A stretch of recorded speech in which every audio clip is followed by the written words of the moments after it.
Bernardin, o diretor mundial da agência Leo Burnett, esteve em Lisboa para reunir com os diretores criativos de todo o mundo. O Marca Registada esteve à conversa com o diretor para saber mais sobre a agência e sobre publicidade em Portugal e no mundo. What does Leo Burnett has that other agencies don't have, in your opinion? Well, of course, I would say there's many things, but I think the most obvious thing is that we have a network of over 90 offices that truly work together. I would say that our people know one another throughout the whole network, and you could collect 25 of those people, one from every different office, put them in a room, even if they've never met, and our culture and the way that we work as a team of people, we could work successfully on any given problem. For how long do you do this Global Product Committee? The Global Product Committee has been going on for at least 15 years and evolves.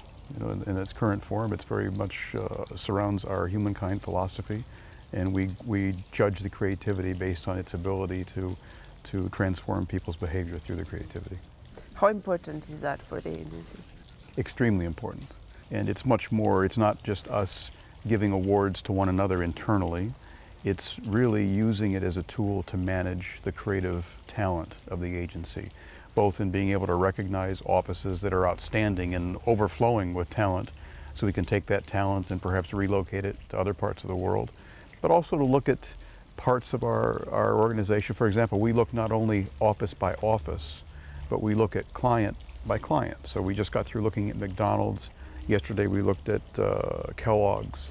And that allows us to look at those clients and make sure we're doing a very high standard of work all around the network. And by the way, if we're not, it tells us that on a particular client, we need to bring in more or better talent, or it might even tell us in an office that is underperforming creatively against our standards that we need better talent, or we need to find a way to inspire or bring in new people to get it better. So it's a true management tool for the company. And it's a good way to move people from one country to another country, which is one of the things that Leo Burnett does many often, and it improves the company. It's a great way to move people. It's a great way, as I was saying, that we know one another so well in the company. And sometimes at these sessions, you'll have somebody from Asia talking to somebody in Latin America saying, come on, come to Asia. We need you in Asia. You'd love living in Shanghai. And there's that kind of a camaraderie and a movement of talent in the company that these meetings absolutely foster. Being inside that room, we can see that you have a good relationship between countries, which sometimes doesn't happen that well, because normally people don't know that well. How do you create that kind of environment? Well, you create the environment over a number of years. And if you think about the fact that this kind of a meeting that you saw today happens 4 times a year, and at each one of these meetings, I think at this one, for example, we are reviewing over 700 individual pieces of creativity. So this is really a lot of people working together. It's different people. I mean, there are a lot of the same people in the room at every one of these meetings, but there's also a whole group of different people that come in depending on where we are in the world. So this is how people get to know one another, and that's how this camaraderie builds. And the trust factor in the room, the other thing that's important to understand is that the critique, if you will, that you saw in those meetings is always well-intended and constructive. Even if there's work that's being shown that's particularly bad, people don't, in a rude way, talk about how bad the work is. They'll say, this can be so much better if you do these things, which is inspirational to people and helps bring back better and better work. Mm-hmm. So why Lisbon now? We chose Lisbon because it's a great part of our company. It's not, from a size standpoint, it's not obviously the biggest part of our company, but in terms of its contribution to our creative reputation, Lisbon is quite important.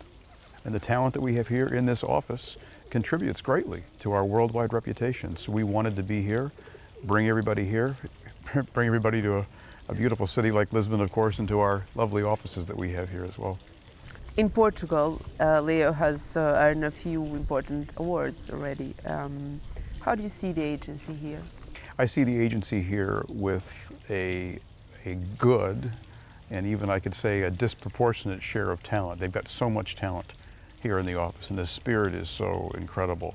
And I think with the focus on creativity here, it's going to be a very useful thing to help all of our clients in the market, because it's challenging times here in Portugal with the economy, as it still is in many parts of the world. But the talent that we have here, the focus on creativity, the value that creativity brings at a time when clients are trying to control how much money they need to spend, is a valuable thing. And I think that our people here are serving Portugal and our client base very well. Creativity and money are two important issues to be aware in this particular moment that we are living right now. It's for lots of reasons. This is a wonderful time to be in the creative agency business, not the least of which is the value that clients are placing today on creativity like they never have before. People really understand that in this day and age with one-on-one communication, that you need to really engage people and show people that you respect the way that they live and how they want to receive their messages and have an interaction with people. And creativity is the fluid to do that. So clients more and more are understanding that, and that's where this ability to understand people and then take people's behavior and put that against a product or a brand purpose in people's lives that results in the kind of creativity that transforms human behavior. And that's where the value of creativity that our clients are seeing every day.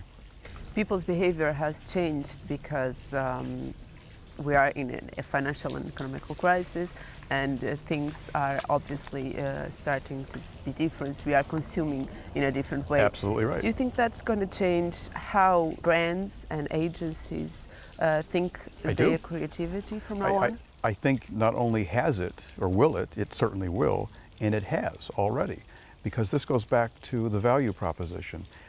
Products have to present some sort of value in people's life. We just can't bring out a new widget and say, hey, we have a great widget, isn't it a pretty color, why don't you try it? Unless it means something to you and serves a purpose in your life for something that you want to achieve or do or enjoy, why would you listen? So now we have to be much more focused on the connection with people that the purpose of our products and brands represent in people's lives. Do you think that doing publicity in China will be a very different thing in the future than doing it in Europe or in the United States, for example? Because we are living different realities right now, especially in Asia, because they are growing really fast. Well, I think that there are obvious differences culturally, of course, between countries. But then what's so interesting is that we're all, in varying degrees, getting the technology that we all use now, whether it be social media or the way that we're able to connect with one another as individuals. And every country, in some form or another, has that. I mean, look what has happened in the Middle East recently, just with the social media and its impact. So I only say that because those are the tools now, the way that we have to connect with people, and it's true everywhere around the world. Now, the difference country by country is a cultural one, and the tradition, and how do we respect people's privacy around the world, and what's acceptable in some countries isn't in others. But it's all about connecting with people.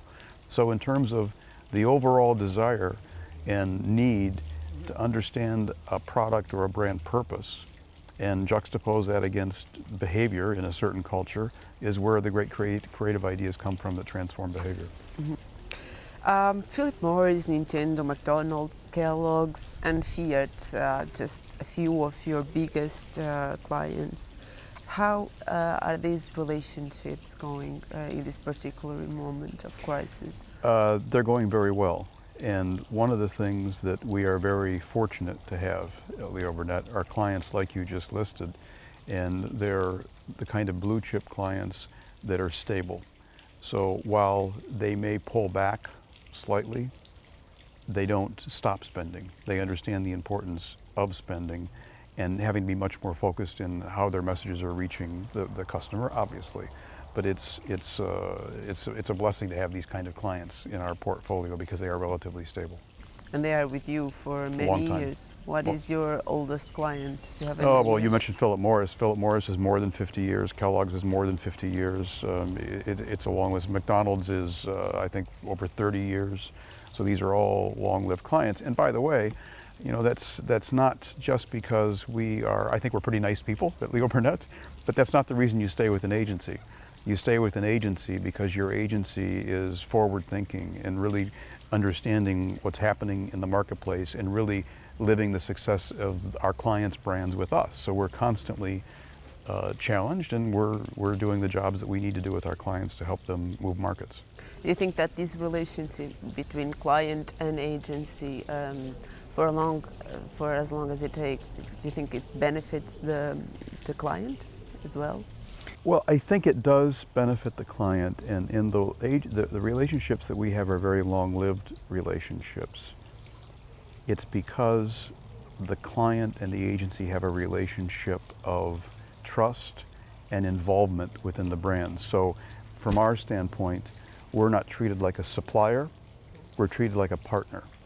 And we feel also personally responsible for the success of our clients' brands.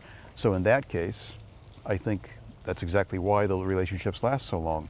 I think the relationships that you lose after long periods are because maybe it's like a marriage, I suppose.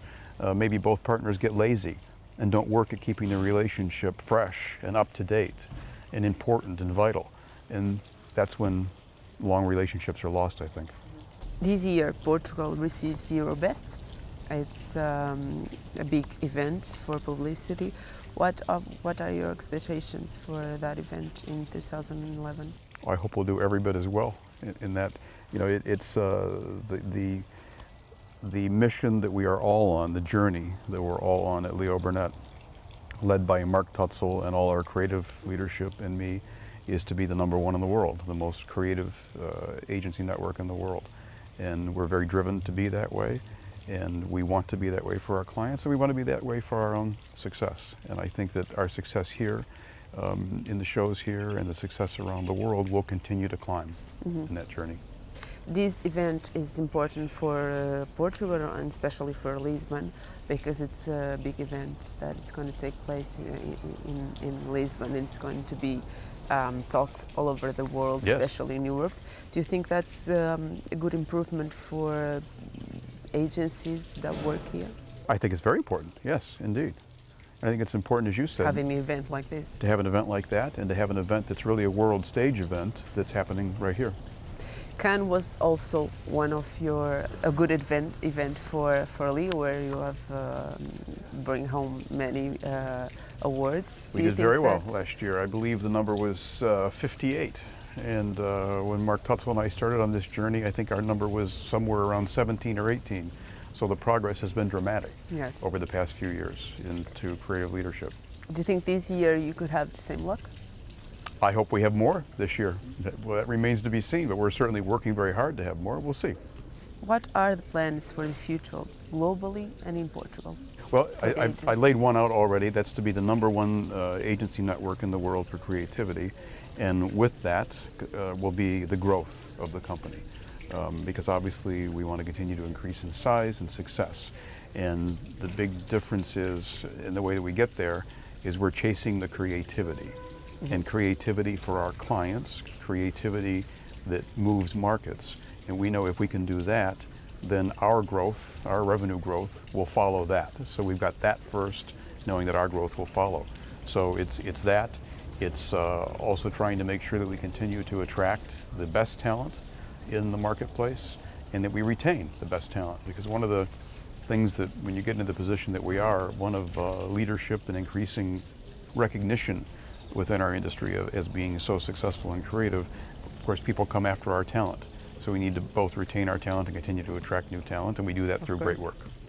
Do you have any market where you're going to invest more this year or in a few years? Actually, I look at every one of the markets, particularly the major markets, always with an eye for opportunity. If there's an opportunity to make an acquisition, certainly if there's an opportunity to bring in more people, better talent, additional talent, and we always look for that. So there's nothing specific other than always an awareness and a desire to find what's best in the market and bring it in to help service our clients better. Great. Thank you very much for this interview. My pleasure. Thank you. Thank you. Foi a entrevista com Bernardin, o diretor mundial da Leo Burnett. O Marca Registada volta para a semana com mais marcas e publicidade para si. Até lá.